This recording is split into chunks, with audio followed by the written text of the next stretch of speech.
Hello, we have arrived in Ireland. Yes, we are here in Cobh, our second time visiting Cobh this year, and we've got a lot to tell you about. Hi, if you're new to our channel, we are Tom and Dom Travel, and we release a new cruise related video every single week, so make sure you press that subscribe button and don't forget to give this video a like. This morning we got up reasonably early and headed to the main dining room for breakfast. Even though there are two main dining rooms on board, only one is open for breakfast, and that is the Bordo. Yep, the Bordo dining room is the dining room we have our dinner in every night, so we managed to find it very easily. It's located on deck 5, right off the atrium. There was a little queue, but nothing too major, and we were escorted to a table pretty easy. This time we had a table right at the back of the restaurant, and it was okay. There wasn't anybody around us really, was there? It was quiet. We felt quite on our own there right at the back. So we got on to ordering ourselves some drinks. I had a tea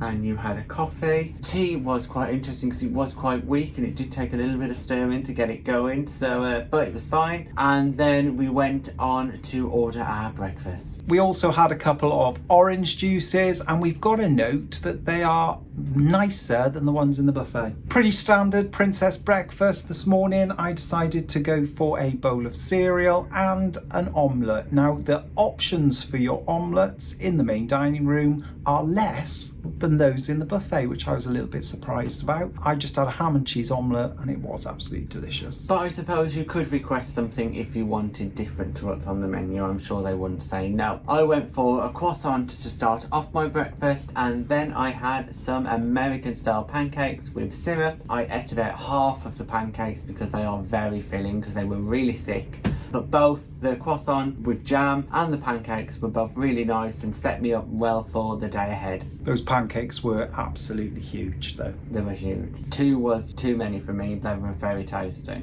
After breakfast then we headed back to the cabin just to pick up our bits so that we could go off and explore Cove. Yep, so headed straight off the ship. It's interesting because the ship is not docked right next to the dock. There are 2 pontoons that separate the ship from the main dock area in Cove. So it's quite interesting to get off. You walk off the ship, down a ramp, onto the pontoon, over the pontoon, which does have a little bit of movement, and then up onto the main dock area in Cove. Now, if you are wanting to travel to Cobh, take a look at our previous vlog that we did last time we were in Cove, because we tell you all about how to get on the train into Cove, because it's super easy. We were off the ship at 10 o'clock this morning because we had a lot planned. Well, in our minds we did. The first thing we did is we walked towards the Titanic experience. Now, we pre-booked another excursion at 12 o'clock, so we thought we'd be able to get into the Titanic experience a couple of hours before our excursion. However, we were a little bit disappointed. Yeah, so if you want to go to the Titanic experience in Cove, which is what we really wanted to do, get there early because they do book up time slots. You can't just walk up and go in. We knew that the Titanic experience was popular, but we weren't aware that we'd have to wait so long. So we got there roughly about 10 o'clock and they told us there's no spaces available for 2 of us, a group of 2, until 11:15, which would just not have left us enough time then to do the Titanic experience and onto Spike Island, which is the tour that we had booked. So unfortunately, for the second time running, we can't get to the Titanic experience, but we promise next time we're here we will make sure we do it. So we had a wander around Cove, again really beautiful Victorian seaside town, and made our way up to the cathedral. Now in the cathedral they were setting up ready for a wedding which seemed to be taking place later on in the day. We were really impressed with the cathedral. It's really well maintained and it's absolutely beautiful. What is interesting is the cathedral is vast, and there were a few pigeons flying about inside actually. There was a warning on the door asking everybody that entered to close the door on your way in to prevent these pigeons, but we weren't quite expecting to go in and sit there and see a pigeon flying above our head inside. It was quite interesting. But it would be a major task to try and catch that pigeon because the ceiling is just so high. Yeah, look out for pigeons. After wandering around having a look at this magnificent cathedral, we then made our way back into the centre of Cove because it was approaching about 11:15 and we fancied a little sit down and a coffee. Which we did. We sat in a little cafe there on the main street looking out over to the ticket booth for Spike Island and enjoyed a nice little coffee, not too expensive at all, but really just gave us about half an hour, 40 minutes to sit down, relax and people watch, so that was great. Now there are plenty of pubs, cafes and restaurants around Cove, so if you want to try that Irish Guinness, or more importantly if you're in Cove, Murphy's, because they do say Murphy's is the drink of choice in Cove, not Guinness, then there's plenty of opportunities to do that. Last time in Cove we found out about Spike Island, an old wartime fort and also a previous prison. So this time we really wanted to get on and explore the island and the fort. We pre-booked our excursions directly with Spike Island Tours on the internet. So after our coffee we made our way across the road to the Spike Island ticket office and we had to validate our ticket. So all you needed to do was show the email with the barcode on, they scan it and they'll give you a ticket, and then you just join the queue for the boat ride over to Spike Island. Now the boat ride is not very long at all. It takes about 10 to 15 minutes to get over to Spike Island. There are two options when you get on the boat. You can either sit inside or outside. We chose to sit outside, but it was a very windy day, so make your choice carefully because when you hit that open water it does get quite cold. Included in the price of your ticket is a tour guide, and once we reached Spike Island we were greeted by our tour guide for the day, who was Carl. Carl gave us a really detailed history into the island and pretty much all the way from its origins to present day. There is a little bit of walking involved in Spike Island, so once you're dropped off at the pier you walk all the way from the pier itself, past some of the houses and up to the Spike Island prison area. It is an uphill walk, so bear that in mind if you have mobility issues. The history of the island is so vast we couldn't possibly condense it down into this vlog series, but the island used to be inhabited. There used to be schools, churches, houses, whether they were homes to former guards of the island and the fort. Many of the people who worked at either the fort or the prison on Spike Island actually resided on the island itself, so it was an inhabited island up until the 80s when everybody left. However, lots of the locals in Cove are what they used to call spikies, so people who used to live on the island itself.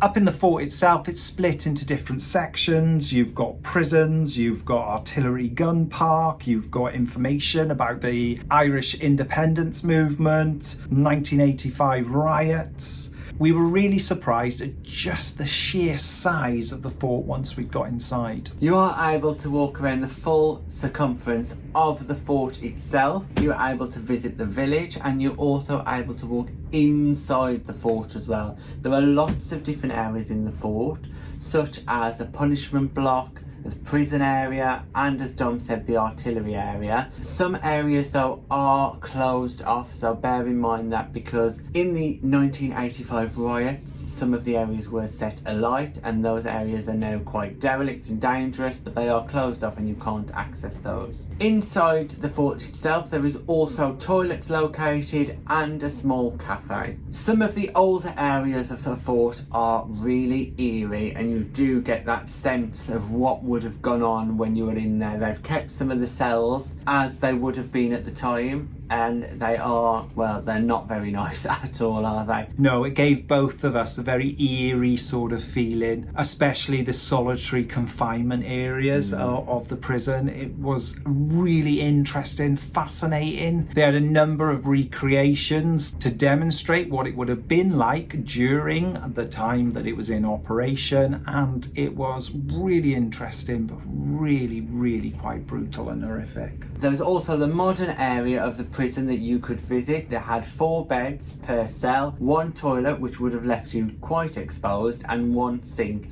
You could really see how cramped the area of the prison would have been. We were told that pretty much most of the day would have been spent in the cell itself. We thoroughly enjoyed our time on Spike Island. It was full of history, really interesting, just finding out about the reasons why the fort was created by the British to prevent the French from invading. Well worth the €24 each each we paid. You are allocated a set amount of time on the island, so you get around 3.5 hours, which means you are given a specific time to arrive back for your boat, so don't miss it. They go every half an hour, the boats do, so depending on what time your ship is leaving, make sure you're on the boat at the correct time. So we made our way back to the boat at our designated time, which was 3:30. Waited around a little bit. They have got a nice sheltered waiting area. However, we couldn't sit there very long because it was incredibly windy. So we basically waited and then made our way onto the boat, and we were 10 minutes back into Cove. Yeah, the boat did provide fantastic views of Island Princess. It's definitely worth sitting outside just to get those views. We got back on Island Princess around about 4 o'clock, and all aboard time was at 4:30. Now, bearing in mind we hadn't eaten anything since breakfast, we made our way up to the pizzeria up on the pool deck and grabbed ourselves a couple of slices of pizza. Now, this is the first time we've tried the pizza here on Island Princess, and we have to say that it is, just as we remember, really tasty, really good pizza. I went for 2 slices of margarita. And I had a slice of margarita and pepperoni, and gotta say, thoroughly enjoyed it. We do love the pizzas on Princess. They are handmade and freshly made all day, every day. And here on Island Princess, you can even pick up a piece of pizza late at night, because the pizzeria is open until 11 p.m. I had a bottle of Corona from the bar, and Tom had a margarita in a can, which is quite interesting that on board Island Princess they are also serving pre-mixed drinks in cans. Yeah, it was quite a tasty margarita as well, so obviously not as nice as a freshly made cocktail, but did the job. It was very refreshing. We then popped into the buffet just to have a look, and it was getting close to sail away, so we went into the buffet just to pick up a couple of bits to take back to the room so that we could watch the sail away from Cove on the balcony. And we picked up some cookies from the buffet, and they were absolutely delicious. Yes, these cookies, chocolate chip cookies, they were very tasty. We also grabbed ourselves a decaf latte from the coffee shop, which is also located inside the buffet area, and we headed down to our room to watch sail away from our balcony. Sail away from Cove was brilliant. They had a band playing. There was lots and lots of locals all stood there waving and cheering us as we sailed away. It was fantastic. Really good sail away. Now, the band was tucked away inside the train station due to the wind that we spoke about earlier, because it was quite a strong wind, which meant we also had 2 tugs that were escorting us out of Cove just to ensure that we got away safely. As we turned the corner around Spike Island and headed towards the Irish Sea, unfortunately the wind did pick up and it got a little bit bumpy. It was quite cold out there as well. Oh yes. So given that it is August, it wasn't particularly warm at all. However, you may be able to tell that Dom did catch a little bit of the sun on his face somehow or another, or maybe it's just windburn.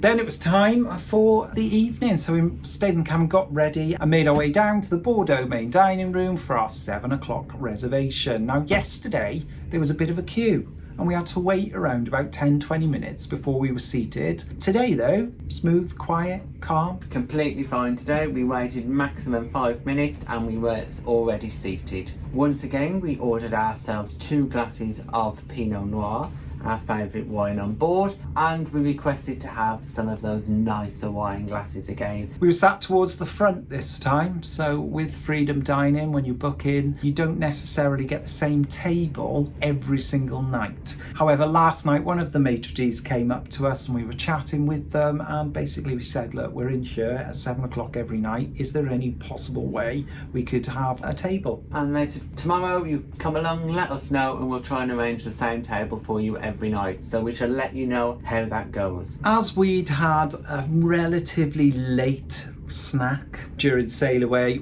neither of us were particularly hungry, so this evening I started with the French onion soup, which is on the Princess Always Available menu. It was absolutely delicious. Again, I only had maybe a third of it because it is quite a hearty starter. I also had soup to start off with, and once again it was really tasty. So it was a garlic soup, it came with a little bit of crisp bread, perfect. I ate a lot. For main, I had the roast beef, and it was 2 huge thick slices of beef. I asked for my beef to be cut medium rare and it definitely was medium rare. Perhaps it could have been cooked a little bit more, I don't know, but it was fine. Very, very tasty. It came with vegetables and a Yorkshire pudding, which was great. Yeah, I tried a bit of the beef because it did look absolutely fantastic and it just melted in your mouth. It was beautiful, really nice. For my main, I opted to go for bangers and mash, and it came with a bit of kale. Now, I'm not the biggest lover of kale, but I do love bangers and mash. Sausages were beautiful. The mash was a little bit runny, but overall, it was a very, very tasty meal.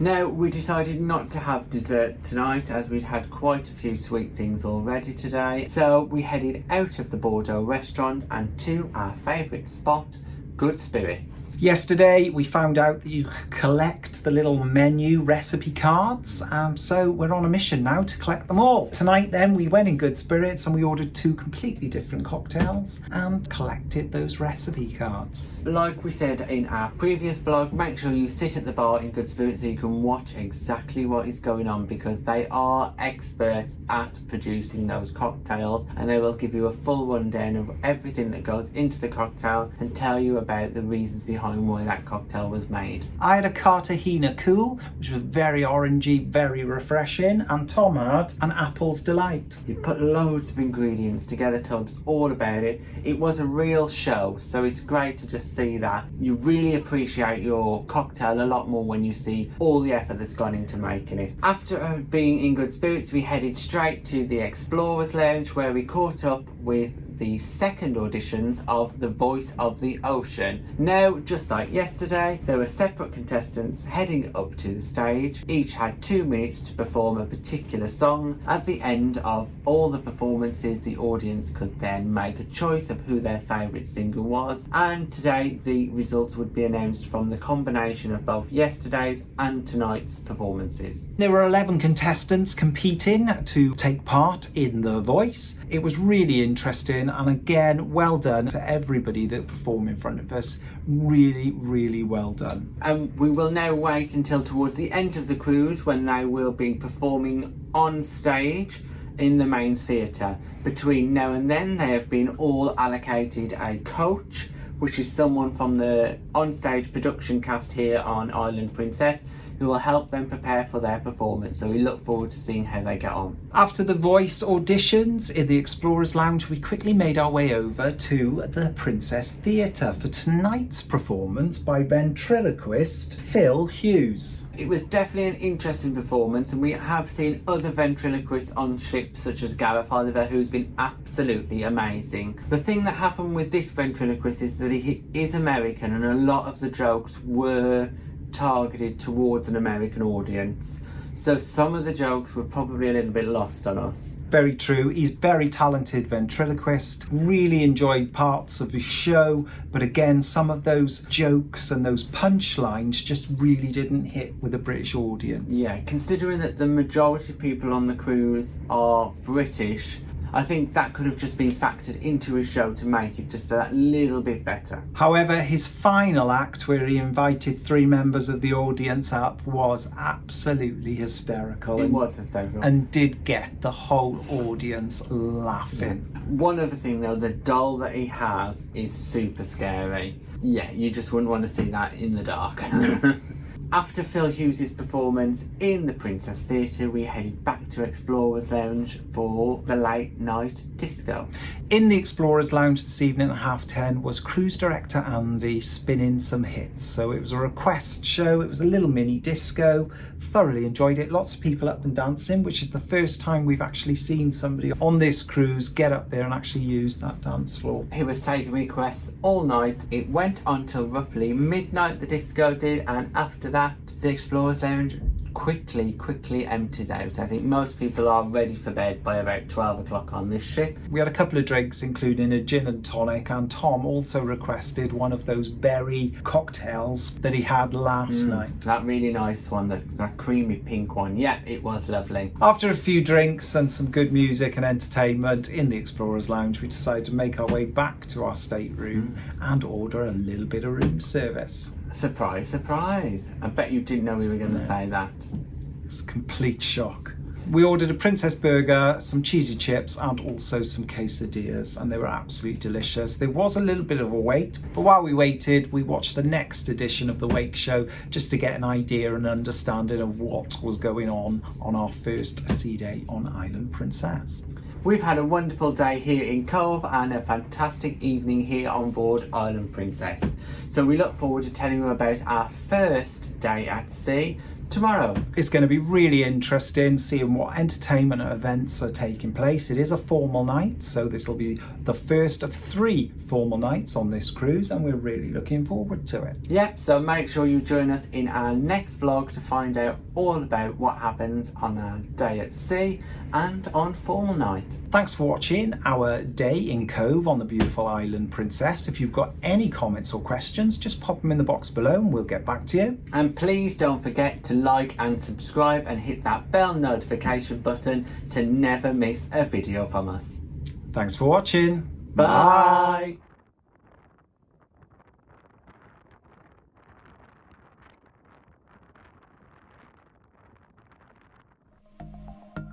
Thanks for watching. We've got lots more content available on our YouTube channel, so press that subscribe button. If you're interested in receiving daily updates, we're available on most social media platforms. Just search for Tom and Dom Travel.